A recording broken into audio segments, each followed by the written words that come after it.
যাকে আমরা নিছক কুসংস্কার বা অন্ধবিশ্বাস ভাবি, অন্ধকারের আড়ালেই তার বাস্তবতা কতটা ভয়ঙ্কর হতে পারে তা কি কখনো ভেবে দেখেছেন?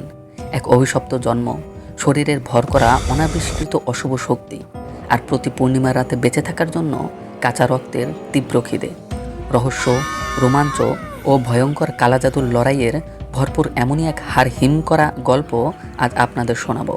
তো চলো আর বেশি দেরি না করে একসাথে শুরু করা যাক আজকের এই গল্প তন্ত্রর কথা। చాలా మందికి తెలియని విషయం ఏంటంటే నికుంబళ దేవి ఒకప్పుడు గుండెదెటువు కావాలి. ఎందుకంటే వారిద్దరు తమని తాము శివపార్వతుల్లా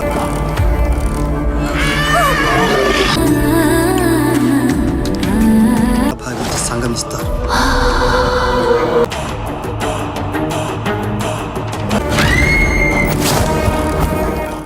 এক গভীর রাতে প্রকৃতির ডাকে সাড়া দিয়ে এক লোক জঙ্গলে যায়, আর সেখানেই হঠাৎ করেই ওপর থেকে ফোঁটা ফোঁটা রক্ত এবং একটি কাটা মুরগি ছিটকে পড়ে। ওপরের দিকে তাকাতেই লোকটা দেখে গাছে বসে এক মেয়ে কাঁচা রক্ত খাচ্ছে। ভয়ে লোকটা লোকালয়ে পালিয়ে যায়। এই ঘটনার বহু বছর পর গল্পের মূল চরিত্র রেখাকে দেখানো হয়। রেখা তার দাদি ও বাবার সাথে থাকতো। রেখার জন্মের সময়েই তার মা রাজেশ্বরী দেবী মারা গিয়েছিলেন, আর সেই শোকে ও ক্ষোভে রেখার বাবা কুমার নিজের মেয়েকে অভিশপ্ত এবং শয়তান মনে করে নির্যাতন করত। রেখার কলেজ জীবনে তার প্রেমিক তেজা, বন্ধু শাইলু ও বাসু সাথেই থাকতো। কলেজে যাওয়ার পথেই একটি নির্দিষ্ট বড় গাছের কাছে এলে রেখা থমকে যেত, কারণ কেবল সেই দেখতে পেত যে গাছটিতে এক মেয়ের আত্মা গলায় ফাঁস দিয়ে ঝুলছে। আসলে রেখার মধ্যে জন্মগতভাবেই এক অদ্ভুত ক্ষমতা ছিল।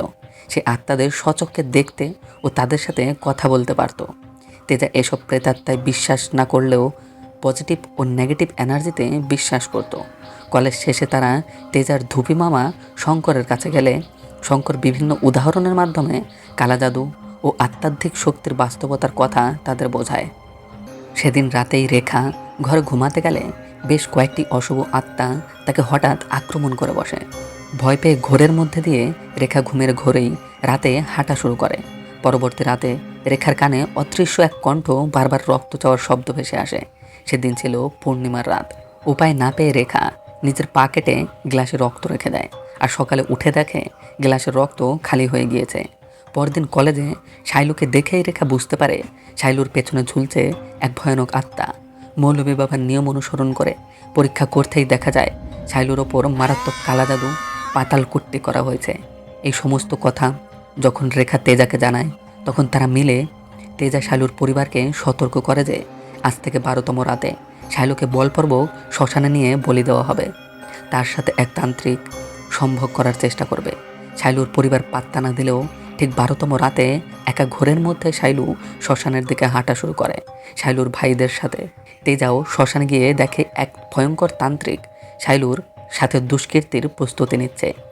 এখান থেকে শাইলুকে বাঁচানোর একটি মাত্র পথ ছিল, সেটি হচ্ছে তান্ত্রিক মন্ত্র উচ্চারণের সময় হঠাৎ করে তার গলায় আক্রমণ করে এক কোপেই ধর আলাদা করে ফেলা। যখনই তান্ত্রিক তার মন্ত্র উচ্চারণ করতে শুরু করে শাইলুকে সম্ভোগ করার চেষ্টা করতে নেবে, তখনই শাইলুর ভাই তান্ত্রিকের ওপর আক্রমণ করতে নেয়। তান্ত্রিক তার হাত ধরতেই তেজা ক্ষিপ্ততার সাথে তান্ত্রিকের মাথা ধর থেকে আলাদা করে ফেলে, তাকে হত্যা করে এবং শাইলুকে বাঁচিয়ে নেয়। শাইলু বেঁচে গেলেও গ্রামে প্রবেশ করে ডিকুটি নামের এক মহাশক্তিশালী শয়তান তান্ত্রিক, যে রেখার মাকে 18 বছর আগে কালাজাদু করতে গিয়েই হত্যা করেছিল। সে জানতে পারে রাজেশ্বরীর মেয়ে রেখা এখনও বেঁচে আছে। এবার সেই তান্ত্রিক ডিকুটি রেখাকে খোঁজার জন্য লেবু দিয়ে একটি প্রয়োগ চালায় এবং তাকে শনাক্ত করার পর সেদিন রাতেই তার উপর কালাজাদু করার চেষ্টা করে।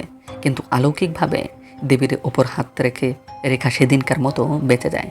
পরদিন রেখা সাহায্য চাইতে গ্রামের মৌলভী বাবার কাছে গেলে মৌলভী বাবা দেখে বলে তার ওপর কালাজাদু ছায়া করেছে, সেই জন্য তার ওপর কিছু পরীক্ষা করে। এবং সেদিন রাতেই ডিকুটির পাঠানো এক অশুভ আত্মা রাতে জঙ্গল পথে মৌলভী বাবার ঘাড় মোটকে তাকে নির্মমভাবে হত্যা করে। এবার এই শুনে তেজা সরাসরি তার মামার কাছে যায়, যে মামা এই তান্ত্রিক বিদ্যায় বেশ দক্ষ। তিনি তেজাকে মন্দিরের এক পুরোহিতের কাছে সাহায্য চাইতে পাঠায়। তেজা যখন সেই পুরোহিতের কাছে যায়, পুরো ঘটনাটি তাকে বলে। পুরোহিত তখন যজ্ঞ করতে শুরু করে। পাশাপাশি ডিকিউটিও রেখার পুতুল বানিয়ে তার ওপর কালা জাদু শুরু করে। আর এর সরাসরি প্রভাব রেখার ওপরেও পড়ে। সেও ছটফট করতে থাকে, কিন্তু পুরোহিতের শক্তিশালী মন্ত্রে ডিকিউটির জাদুর পুতুলটি পুড়ে ছাই হয়ে যায় এবং রেখা শেষ মুহূর্তে রক্ষা পায়। এরপর তেজা সোজা রেখার কাছে এসে এবং তাকে বলে সে গুরুজির কাছে সমস্ত কথাটি জেনেছে এবং সে এমন কিছু জানতে পেরেছে যা কিনা সরাসরি রেখার সাথে যুক্ত। রেখাকে নাকি গুরুজি বাঁচাতে পারেনি, তাকে নাকি সেই তান্ত্রিকের মতনই কোনো এক শক্তি উদ্ধার করেছে, আর সেই শক্তি নাকি তাদের এই গ্রামের শ্মশানে দেখা গিয়েছিল। তার কথা শুনে তেজা যখন শ্মশানে ফিরে আসে তখন রাতে সে এমন এক দৃশ্য দেখতে পায় যেটি দেখার জন্য সে প্রস্তুত ছিল না। সে শ্মশানে দেখে রেখা নিজেই সেই তন্ত্রবিদ্যা করছে, যে বিদ্যার মাধ্যমে সে সেই মহাশক্তিশালী ডিকিউটির হাত থেকে বেঁচেছিল। এবার তেজা রেখার কাছে সমস্ত প্রশ্নের উত্তর চায়। তখন রেখা বলে, আমার কাছে তোমার সব প্রশ্নের উত্তর রয়েছে, কিন্তু তার জন্য আগে আমার মায়ের ইতিহাস জানতে হবে। এবার রেখা বাধ্য হয়েই তার মায়ের মর্মান্তিক অতীত শোনায়। রাজেশ্বরীর ওপর গ্রামের দেবী ভর করত, কিন্তু কুমার ছিল সমকামী, যে কিনা তার সমকামী হওয়ার সত্য আড়াল করতে সে রাজেশ্বরীকে বিয়ে করার প্ল্যান করে এবং তাকে বিয়েও করে। সে জানতো রাজেশ্বরী সাদাসিধে হওয়ায় সে কাউকেই তার এই সমকামী হওয়ার কথাটি বলবে না। আর বিয়ের পরে সে রাজেশ্বরীর ওপর চরম অত্যাচার চালাতো। যদিও এই সমস্ত কিছুর সমস্তটাই রাজেশ্বরী মেনে নিয়েছিল, কিন্তু সমস্যা তো দেখা যায় তখন যখন তান্ত্রিক ডিকিউটির চোখ পড়ে রাজেশ্বরীর ওপর। সে কুমারকে প্রলোভ করে কালা জাদুর সাহায্যে রাজেশ্বরীকে তার কাছে নিয়ে আসে। সে বুদ্ধি দিয়ে কুমারের সাথে বন্ধুত্ব পাতায়, ধীরে ধীরে তাকে বুদ্ধি দেয় কি করে রাজেশ্বরীর থেকে সে দূরে চলে যাবে, তাতে গ্রামে তার বদনামও হবে না, রাজেশ্বরীও ধীরে ধীরে মারা যাবে। এই প্ল্যান করেই ডিকিউটি ধীরে ধীরে রাজেশ্বরীর যৌবন ও জীবনশক্তি নিজের শরীরে টেনে নেওয়ার জন্য বজ্রলি রথী নামক ভয়ঙ্কর সাধনা করার চেষ্টা করেছিল। কিন্তু সেই রাতেই জাদুতে ব্যাঘাত ঘটায় ডিকিউটি সেখান থেকে পালিয়ে যায়। কোনো এক কারণে সে মন্ত্র উচ্চারণে ভুল করে, আর সেই অসম্পূর্ণ জাদুর প্রভাবেই রাজেশ্বরী মারা না গেলেও সে তার অশুভ লক্ষণগুলো দেখতে পায়। এবং সেই অসম্পূর্ণ জাদুর প্রভাবেই গর্ভবতী রাজেশ্বরীর মেয়ে রেখার মধ্যেও সেই অশুভ শক্তির লক্ষণ দেখা দেয়। রেখা আরও জানায় মৌলভী বাবা তাকে ঘরে নিয়ে পরীক্ষা করার নামে তার ওপর কুনজর দিয়েছিল, শরীরে হাত দিতে নিয়েছিল। তাই রেখা প্রথমবার নিজের জাদু দিয়ে মৌলভীকে শাস্তি হিসেবেই তাকে মেরে ফেলেছিল। এরপরে রেখা তেজার কাছে আরও এক শকিং সত্য প্রকাশ করে। প্রতি পূর্ণিমার রাতে তার শক্তি দুর্বল হয়ে যায় এবং তাকে সেদিন রক্তপান করতে হয়। ছোটবেলায় জঙ্গলে পশুর রক্তপান করার সময় তেজার মা রেখাকে দেখে ভয়ে দৌড় দিলে গাড়ির নিচে চাপা পড়ে মারা যায়। সেদিন থেকেই সে অন্যের ক্ষতি না করে নিজের শরীরের রক্ত গ্লাসে রেখে পান করতে শুরু করেছিল। মায়ের মৃত্যুর সত্যতা জেনে তেজা দুঃখ কষ্টে সেখান থেকে চলে যায়। অন্যদিকে তেজার মামা শঙ্কর স্বীকার করে যে সে রাজেশ্বরীকে ছোটবেলায় ভালোবাসত। ডিকিউটির কালা জাদু সেদিন শঙ্করই নষ্ট করেছিল এবং এখনও রাজেশ্বরীর আত্মার নির্দেশে সেই রেখাকে কালা জাদুতে সাহায্য করত। রাজেশ্বরী মারা গেলেও এখনও সে শঙ্কর এবং তার মেয়ে রেখার সাথে কথা বলতে পারত। সুযোগ বুঝেই ডিকিউটি গ্রামের এক শিশুকে কালা জাদু দিয়ে হত্যা করে এবং রেখার ওপর পুরো দোষ চাপায়। গ্রামবাসীর কুসংস্কার ছন্ন হয়ে রেখাকে এক গাছে বেঁধে রাখে।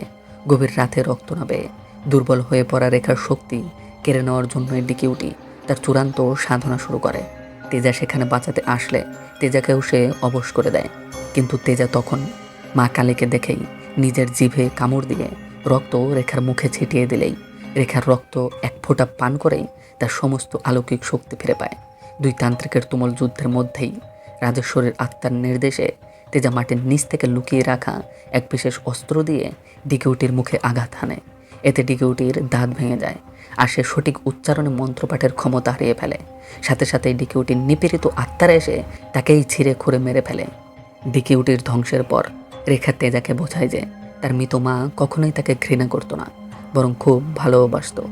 আসলে রেখা আত্মাদের দেখতে পারত, তাই সে তাদের সাথে কথাও বলতে পারত। এরপর তেজা রেখাকে সেই পুরোহিতের কাছে নিয়ে গেলে পুরোহিত পরামর্শ দেন ঈশ্বর প্রদত্ত এই অলৌকিক শক্তি যেন সে মানুষের মঙ্গলে ব্যবহার করে, আর নিজের সুস্থ ও পিশাচমুক্ত রাখতে নিজের রক্তপানে কোনো পাপ নেই। এভাবেই সত্য ও মঙ্গলের জয়ের মধ্যে দিয়েই এই রহস্যময় কাহিনীটির সমাপ্তি ঘটে। তো আজকের গল্পটি কেমন লেগেছে তো অবশ্যই জানিও। গল্পটি একটু আলাদা ধরনের, যাই হোক তোমাদের সাথে আবারও দেখা হচ্ছে খুব শীঘ্রই অন্য কোনো গল্পের মাধ্যমে। ততক্ষণের জন্য বাই অ্যান্ড টেক কেয়ার।